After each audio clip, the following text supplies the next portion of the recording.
Hi అండి, welcome to Manjula Rayachoti YouTube channel. ఈ recipe sambar rice అండి. ఏముందిలే సాంబార్ రైసే కదా అందరూ చేస్తూ ఉంటారు అనుకోవచ్చు, కానీ డిఫరెంట్గా చాలా టేస్టీగా ఎలా తయారు చేయాలో మన ఛానల్లో చూడండి. ఇక్కడైతే నేను సాంబార్ రైసు పౌడర్ కూడా ఇక్కడే ప్రిపేర్ చేస్తున్నాను. ఈ పౌడర్తోనే మీకు సాంబార్ రైస్ అంత టేస్టీగా వస్తుంది. లాస్ట్ వరకు స్కిప్ చేయకుండా చూడండి. ఇలా తయారు చేసుకున్న సాంబార్ పొడి ఒకసారి స్మెల్ చూస్తేనే మీకు అర్థమవుతుందండి సాంబార్ రైస్ ఎంత టేస్టీగా ఉంటుందో. కర్రీస్తో పని లేకుండా సాంబార్ రైస్ పిల్లలకు లంచ్ బాక్స్ లేక కానీ పెద్దలు కూడా డైజెషన్ ప్రాబ్లం లేకుండా ఎంతో ఇష్టంగా తింటారండి. అలాంటి సాంబార్ రైస్ని మన ఛానల్లో మీకైతే చూపించబోతున్నాను. ఇది ఎలా ప్రిపేర్ చేయాలో కూడా చూసేయండి. చూడండి, నేను ఇక్కడ ఒక గ్లాసు రైస్ అయితే తీసుకుంటున్నాను. ఒక గ్లాస్ బియ్యానికి అర గ్లాస్ కందిపప్పును అయితే తీసుకుంటున్నానండి. ఈ కందిపప్పు రైస్ని మనం బాగా 2 సార్లు శుభ్రంగా కడిగి పెట్టుకొని ½ అన్ అవర్ అయితే నానబెట్టుకొని పక్కన పెట్టుకుందామండి. ఈ విధంగా రైస్ని మనం నానబెట్టుకొని చేసినట్లయితే 2 విజిల్స్కే మనకు సాంబార్ రైస్ కరెక్ట్గా ఉడికిపోతుందండి. నానబెట్టి చేసే టైం లేనప్పుడు అప్పటికప్పుడు చేయాలంటే 3 విజిల్స్ పెట్టుకోండి, కరెక్ట్గా కుక్ అయిపోతుంది.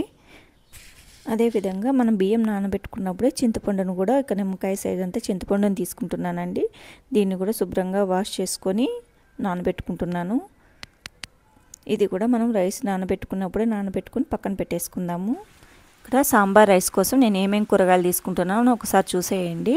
ఇక్కడ క్యారెట్ 2, అలాగే ఉల్లగడ్డ, ఎర్రగడ్డలు, వంకాయలు, టమోటాలు, పచ్చిమిర్చి, బీన్స్, మునక్కాయలు. ఇవన్నీ కూడా మనకు మునక్కాయలతో కంపల్సరీగా ఉండాలండి.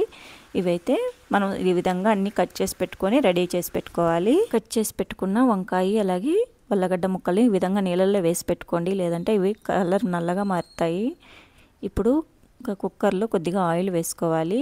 ఆయిల్ హీట్ అయ్యాక ఇందులో కొద్దిగా ఆవాలు, అలాగే కొద్దిగా ఉద్దిపప్పు, 1 స్పూన్ జీలకర్ర, కొద్దిగా మెంతులు, 2 ఎండుమిర్చి, 2 పచ్చిమిర్చి ముక్కలు ఈ విధంగా కట్ చేసి వేసుకోవాలి. ఇందులోనే 4-5 తెల్లగడ్డ ముక్కలు కూడా దంచి వేసుకోవాలి. ఇందులోనే కొద్దిగా కరివేపాకు కూడా వేసుకొని వేయించుకోవాలి. ఇవన్నీ కూడా వేగాక ఇందులో మనం కొద్దిగా ఇంగువ కూడా వేసుకుందాము.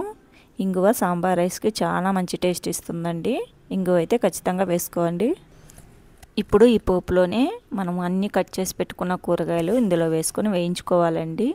మీ దగ్గర సాంబార్ ఉల్లిపాయలు ఉన్నాయంటే ఖచ్చితంగా సాంబార్ ఉల్లిపాయలు వేసుకోండి.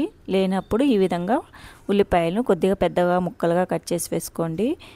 మునక్కాయలు అయితే తప్పకుండా స్కిప్ చేయకుండా వేసుకోండి. అన్నీ కూడా కూరగాయలు మరీ ఎక్కువ లేకుండా చూసుకోవాలి. ఈ విధంగా కూరగాయలన్నీ కూడా తిరగమాతలో బాగా వేయించుకుందాము. ఈ కూరగాయలన్నీ కూడా తిరగమాతలోనే భాగం వేయించుకోవాలండి. మూత పెట్టి వేయించుకున్నామంటే స్టీమ్లోనే ఇవన్నీ కూడా ఉడికిపోతాయి. ఇందులోనే కొత్తిమీర కూడా వేసుకొని చూడండి, ఈ విధంగా వేయించుకొని మూత పెట్టామంటే మనకు భాగం అనేది ఉడికిపోతుంది.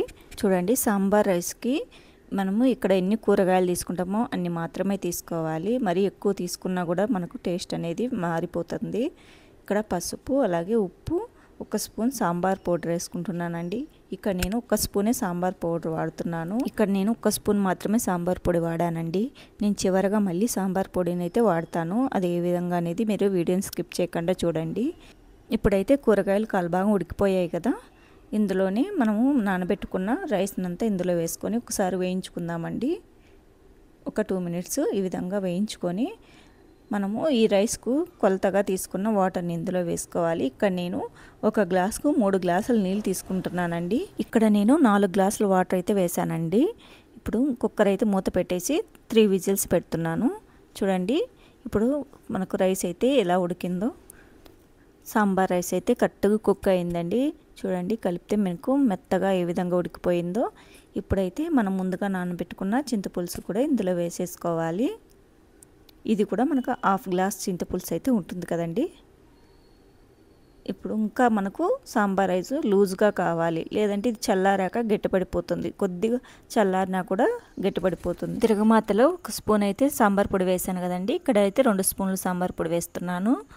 ఇప్పుడు లాస్ట్లో వేసే సాంబార్ పొడి మనకు చాలా టేస్ట్ ఇస్తుందండి రైస్కి. తప్పకుండా ట్రై చేయండి. ఈ స్టేజ్లో ఉన్నప్పుడు మీరు ఉప్పు కూడా అడ్జస్ట్ చేసుకోవచ్చు. కారం అయితే కరెక్ట్గా సరిపోతుంది. మీరు అసలు ఇంకేం వేయాల్సిన పని లేదు. ఇక్కడ మీకు ఇంకా కొంచెం గట్టిగా ఉంది, లూజ్గా కావాలంటే మీరు వేడి నీళ్ళు యాడ్ చేసుకున్నట్లయితే మీకు ఎంత పలుచగా కావాలో అంత పలుచగా వస్తుందండి. ఇప్పుడైతే ఇక్కడ నేను నెయ్యి అయితే జీడిపప్పులు వేయించుకొని ఇందులో వేసుకుంటున్నానండి. ఇక్కడ జీడిపప్పు పలుకులు నెయ్యిలో కొద్దిగా దోరగా వేయించుకునేసి ఈ సాంబార్ రైస్లో వేసుకున్నట్లయితే చాలా టేస్ట్ ఉంటుంది.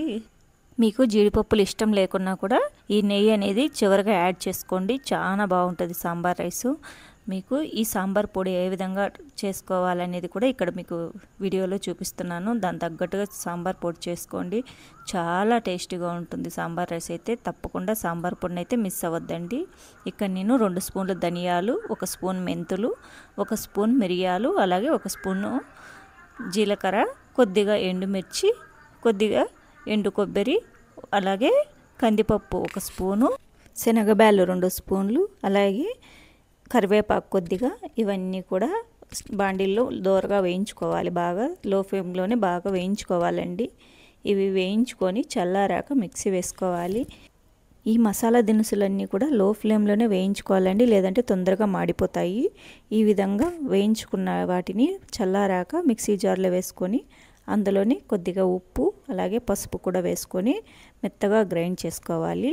ఇలా చేసుకున్న సాంబార్ పొడిని మీరు సాంబార్ రైస్లోనే కాదండి, సాంబార్లో కూడా మనం వేసుకోవచ్చు. చాలా టేస్టీగా ఉంటుంది, తప్పకుండా ట్రై చేయండి. ఈ సాంబార్ పొడి మిక్సీ వేసేటప్పుడు మనకి ఎంత మంచి స్మెల్ వస్తుందో, అదేవిధంగా 1 మంత్ తర్వాత కూడా మీకు ఇదే స్మెల్ ఇలాగే ఉంటుంది. తప్పకుండా ఒకసారి సాంబార్ పొడి ట్రై చేయండి. మీకు ఎలా వచ్చిందో నాకు కామెంట్ బాక్స్లో తెలియజేయండి. సాంబార్ రైస్ అయితే చాలా బాగుంటుంది.